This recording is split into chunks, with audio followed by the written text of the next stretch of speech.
letus 18/3 gunungnya 3/4-nya hilang. Tapi ya dapur magmanya yang itu. Dapur magmanya tetap ada. Ya, tetap ya, yang sekarang jadi anak Krakatau itu kawannya. Makanya teman-teman sebutlah sama para ahli anak Krakatau. Gitu.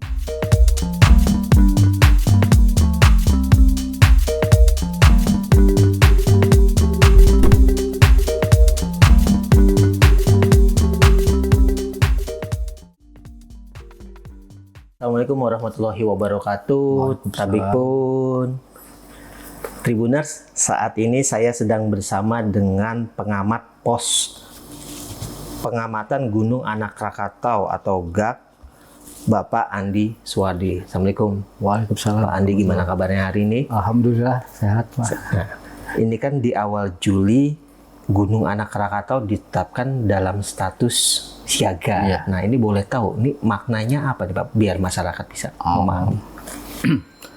Ditetapkan status siaga itu kan sejak tanggal 2 sebenarnya tanggal 18 Juni ya. 18 Juni. 18 Juni itu Krakatau mulai menampakkan peningkatan kegiatannya.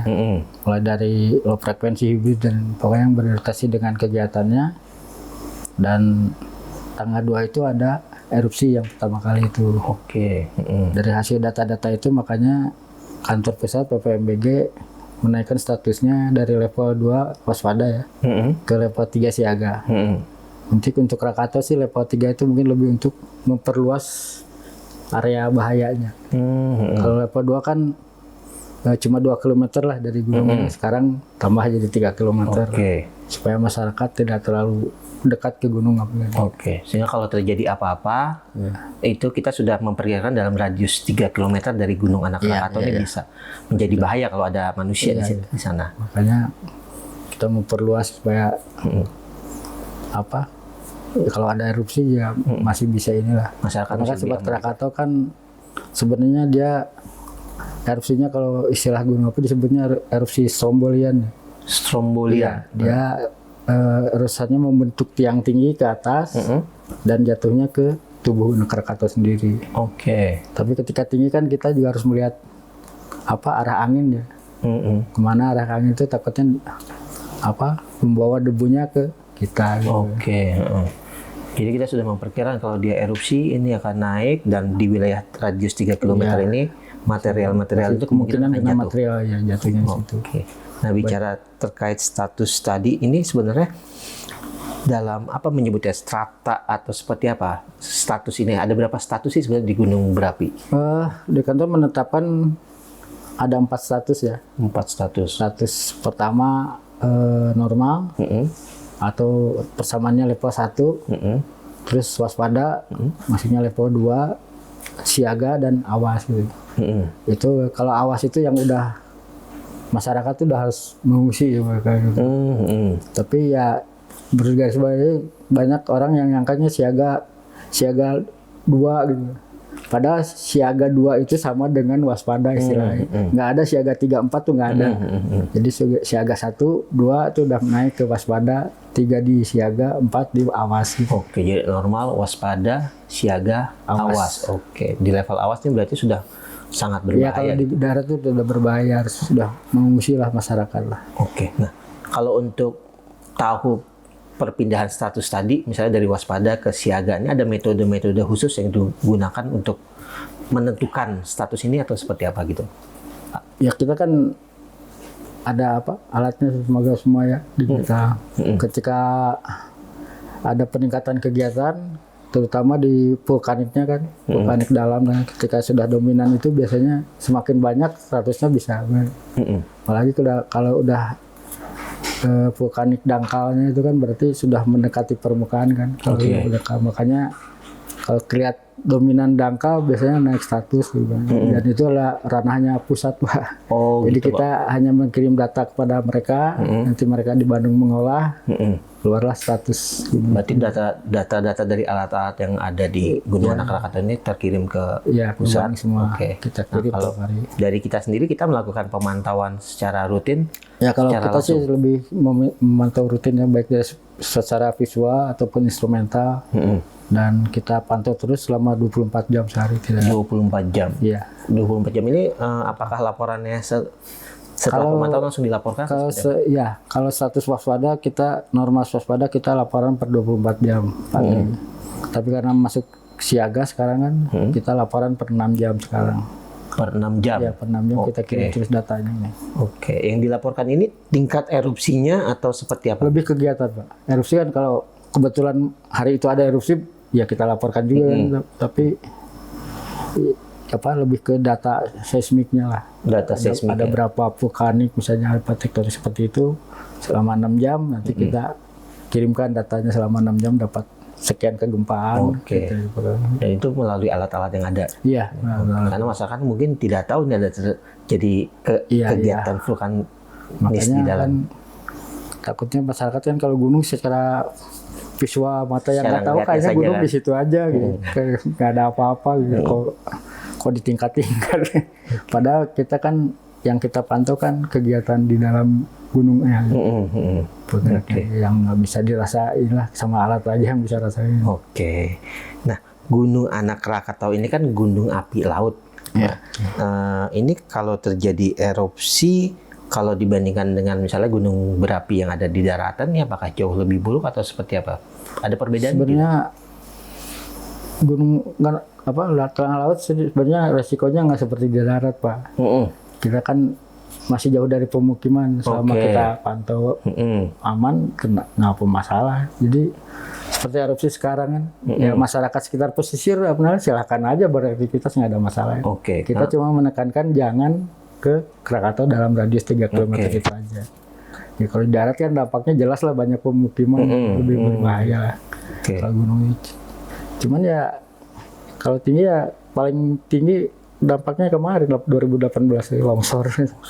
Iya. Tapi kalau ini kan di daratan antara Gunung Anak Krakatau sama Lampung sendiri itu ada pulau-pulau tidak? Dan ada masyarakatnya tidak? Yang ada ketemu di Sebesi ya. Di Pulau Sebesi. Ya, Sebuku kosong kebun aja. Cuma Sebesi aja. Tapi jaraknya dengan Gunung Anak Jaraknya masih jauh, Pak, masih 20 kilometeran ya. 20 km. Jadi untuk status waspada di radius 3 km ini masih aman juga? Aman aja. Nah, kalau masyarakat pesisir kan rata-rata ini nelayan gitu. Ya. Nah, ini berarti ada pembatasan supaya tidak melaut. Ya, seharusnya gitu. Nelayan udah kita lihat kemarin juga Pak Camat kan di Canti di mana udah ngasih himbauan lah. Tapi ya kalau nelayan juga biasanya mereka udah pengalaman, udah tahu cara gitunya. Jadi dengar kabar sih ya, kabarnya. Katanya kalau Krakatau lagi aktif, lautnya hangat, ikannya banyak. Makanya nelayan tetap aja ke Krakatau. Kalau kita mengeluarkan tadi status seperti itu kita sampaikan ke pemerintah daerah, lalu disampaikan ke masyarakat. Ya, kita tiap ada perubahan status atau apapun, kita kirim ke stakeholder melalui BPBD setempat. Dalam hal ini kan kalau Krakatau BPBD Lampung Selatan. Nanti mereka mengelola. Jadi istilahnya kita hanya memberi data, peringatan, nanti action di lapangannya BPBD. Kalau bicara bencana kan biasanya bicara mitigasi gitu, Pak. Nah, ini mitigasinya sudah disiapkan kalau seandainya yang terjadi letusan Gunung Anak Krakatau ini. Gitu. Kalau mitigasi, kalau BPBD udah kan banyak petunjuk arah pengungsian. Kalau mitigasi kita ya itu data yang kita kirim, peringatan daerah bahayanya sampai semana, itulah mitigasi kita. Jadi ada koordinasi di antara para stakeholder ini ya untuk terus mengawasi aktivitas yang ada di Gunung Anak Krakatau. Iya, betul. Nah, terkait pos ini, Pak, kita mau nanya terkait pos pengamatan ini sebenarnya sejak kapan berdiri dan tupoksinya seperti apa gitu, Pak? Ini pos berdiri tahun 94. Dibangun 94, tahun 95 mulai ditempati. Waktu itu kan Krakatau itu masih perebutan wilayah lah istilahnya, antara masuk Jawa Barat, waktu Jawa Barat belum Banten ya, sama Lampung. Tahun 94 Krakatau ini resmi masuk wilayah Lampung Selatan, ini Kecamatan Rajabasa. Jadi para stakeholder, ya Bupati, Gubernur meminta ada satu lagi pos di sini dengan alasan supaya masyarakat di sekitar Lampung Selatan ini khususnya kan lebih cepat dapat informasi lah. Karena kan sebelumnya sejak tahun 80 waktu Mas Bulan, pos kita itu sudah ada di Banten, Pasawaran. Ya itu dari tahun 80 sudah berdiri. Jadi sekarang Krakatau dipantau 2 pos gitu. Oke. Di sini dan di Banten gitu. Ya. Oke. Nah, kalau dari tahun 94 sampai saat ini pernah ada peristiwa besar apa Pak di Gunung Anak Krakatau yang pernah kita amati? Kalau yang besar itu tahun 2012 ya, erupsi yang sampai ke Bandar Lampung itu dulu. Erupsi, oke. Ya, jadi debu-debunya sampai sana waktu itu ketinggian 2000 meter. Dan yang terakhir yang paling dasar ya kemarin tsunami itu 2018. Tsunami 22 Desember 2018. Ya. Oke. Nah, bicara tsunami kemarin kan kalau tidak salah itu penyebabnya akibat longsor di lereng barat daya Gunung Anak Krakatau. Boleh diceritakan? Jadi sejak letusan 1883 itu kan menghancurkan badannya. Tahun 1929 28 ya, Krakatau mulai menampakkan kegiatannya lagi. Ada apa seperti erupsi tapi masih dari dalam laut lah. Tahun 1930 Krakatau mulai ke permukaan. Anak Krakatau ya, anak Krakatau. Di situ disebut hari kelahiran anak Krakatau kata penyebab. Dari tahun itu sampai kemarin dulu Krakatau kan terus membangun tubuhnya. Sampai 2018 itu waktu itu ketinggiannya udah sekitar 350 meter dan kebetulan waktu itu mungkin Krakatau sudah mencapai beban puncaknya. Dia sudah nggak kuat lagi di bawah sama menahan hasil tumpukan material dari gunung api dan dia longsorkan. Jadi Gunung Anak Krakatau ini erupsi, materialnya jatuh ke badannya sendiri, menumpuk. Nanti dia longsorkan. Gitu. Jadi terjadi longsorannya karena muncul erupsi lagi, ini badannya runtuh semua seperti itu. Kan pendek 157 dan sekarang ya ada erupsi ini dalam rangka membangun kembali tubuh Krakatau. Jadi makin lebar, makin tinggi, makin lebar, makin tinggi. Jadi sebenarnya kalau kita kembali ke tahun 1883 saat Gunung Krakatau meletus itu bukan berarti gunungnya hilang sama sekali ya, muncul kan? Jadi letusan 1883 gunungnya 3/4-nya hilang, tapi ya dapur magmanya yang itu. Dapur magmanya tetap ada. Ya, tetap ya, yang sekarang jadi anak Krakatau itu kawannya. Makanya teman-teman sebutlah sama para ahli anak Krakatau gitu. Jadi sumber magmanya ya sama sebenarnya. Berarti kalau sekarang kondisinya ini masih terus erupsi gitu. Masih. Nah, untuk status diri misalnya dari waspada ke sekarang siaga. Biasanya berapa lama penetapan status ini? Kalau ditetapkannya ketika dapat data ada peningkatan nggak lama sih Pak. 2-3 hari paling lama, nggak sampai seminggu. Kemarin sih sampai semingguan lebih ya, karena kelihatan trennya terus menaik turun agak signifikan lah.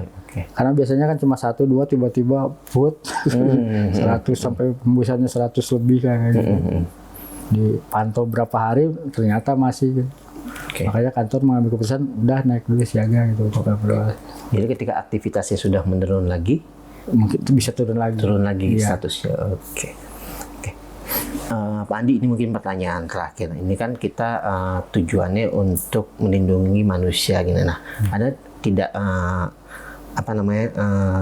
saran atau masukan kepada masyarakat ketika ada status seperti ini harusnya seperti apa gitu?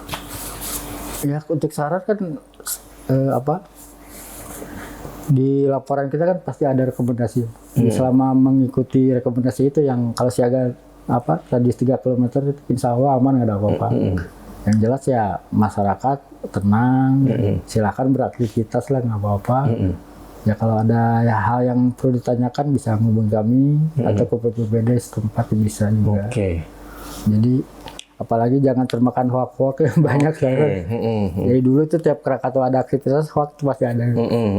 Ya jelas tanya, kalau dapat hoak jangan main sebar, lebih baik tanya dulu lah ke PPBD atau ke kita. Ke sumber utama yang pertama gitu ya. Memang mengamati langsung Krakatau seperti itu. Baik. Ini terima kasih banyak atas informasi yang sangat bermanfaat sekali Pak Andi Suwardi. Baik Tribuners, demikian bincang-bincang kita bersama pengamat pos pengamatan Gunung Anak Krakatau Pak Andi Suwardi. Sampai jumpa lagi dalam podcast Tribun Lampung berikutnya. Assalamualaikum warahmatullahi wabarakatuh.